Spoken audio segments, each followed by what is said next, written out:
کون سے ائمہ حدیث تھے جنہوں نے شب برات 15 شب شعبان کے باب قائم نہیں کیے؟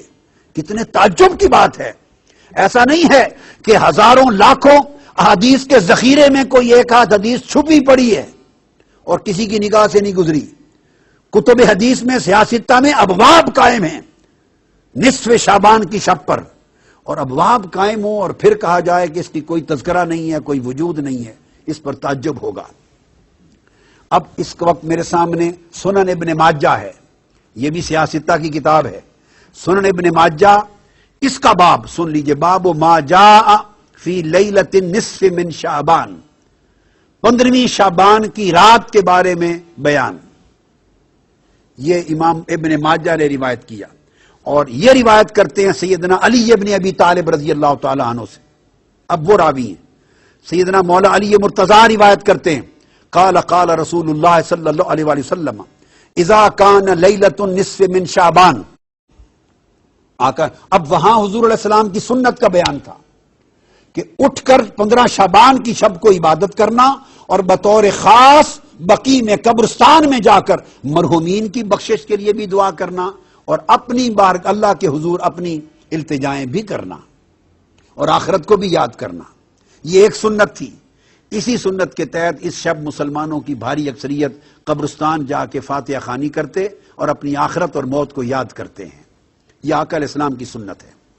اب اس کے بعد سیدنا مولا علی المرتضیٰ عن علی ابن ابی طالب رضی اللہ تعالیٰ عنہ، آقا علیہ السلام نے فرمایا کہ جب شعبان کی 15ویں رات آتی ہے تو آقا فرمایا فقوموا لیلہا وصوموا نہارہا، جب 15ویں شعبان کی شب آئے، شب برات، تو لوگوں اس رات قیام کیا کرو، نوافل پڑھا کرو، عبادت کیا کرو، اور اس کے دن کو یعنی 15ویں شعبان کے دن کو روزہ رکھا کرو۔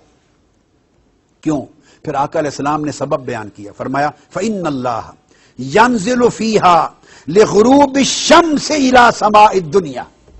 اب فرق یہ ہے، ہر رات اور 15ویں شعبان کی رات میں فرق یہ ہے، ہر رات اللہ تعالیٰ نصف شب کے بعد جب آخری حصہ رات کا 1/3 رہ جاتا ہے تو آخر شب اپنا نزول اجلال فرماتا ہے، نزول رحمت فرماتا ہے، اور اس وقت آسمان دنیا پہ آ کے بندوں کی بخشش کے لیے ندا فرماتا ہے۔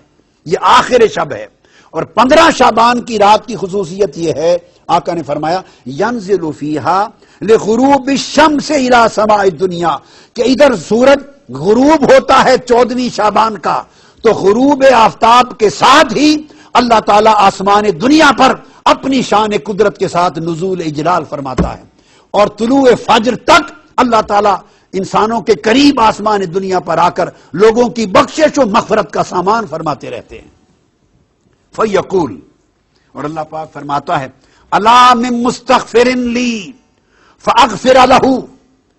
15 شعبان کی شب اللہ پاک غروب آفتاب کے بعد سے اعلان فرمانا شروع کرتے ہیں، ہے کوئی مجھ سے استغفار کرنے والا، گناہوں کی معافی مانگنے والا، سو میں اس کو معاف کر دوں۔ الا مسترزق فارزقہ، ہے کوئی مجھ سے رزق طلب کرنے والا، سو میں اس کے رزق میں وسعت عطا کر دوں۔ الا مبتلا فاعافیہ، ہے کوئی مصائب و آلام میں مبتلا شخص مجھ سے مانگے، سو میں اس کو عافیت عطا کر دوں۔ الا قضا الا قضا، ہے کوئی ایسا شخص، ہے کوئی ایسا شخص، یہ کہہ کے اللہ پاک اعلان فرماتا رہتا ہے اور اپنی عطا اور سخا کے دامن کو پھیلاتا رہتا ہے، حتی یطلع الفجر، حتیٰ کہ فجر طلوع ہو جاتی۔ یہ امام ابن ماجہ نے باب قائم کیا۔ جب ایک امام حدیث کا ایک بات سن لیں، صرف ایک حدیث وارد نہیں کرتا، اس پر باب قائم کرتا ہے، اور باب قائم کر کے کئی حدیثیں اس کے تابع لاتا ہے، تو اس سے ایک بات اسٹیبلشڈ ہے جس میں کوئی شک نہیں کہ یہ اس نے محض اپنی کتاب حدیث میں ایک باب قائم نہیں کیا، بلکہ یہ ان امام ابن ماجہ کا عقیدہ تھا، یہ امام نسائی کا عقیدہ تھا، امام ترمذی کا عقیدہ تھا، یہ ائمہ حدیث کے عقائد میں شامل تھا۔ وہ اس رات کو اہتمام کرتے تھے، مناتے تھے، اختصاص کے ساتھ عبادتیں کرتے تھے، تبھی تو انہوں نے حدیث کو چلتے چلتے کسی باب میں ذکر نہیں کیا، بلکہ باقاعدہ باب قائم کر دیے۔ پھر اس کے بعد انہوں نے اگلی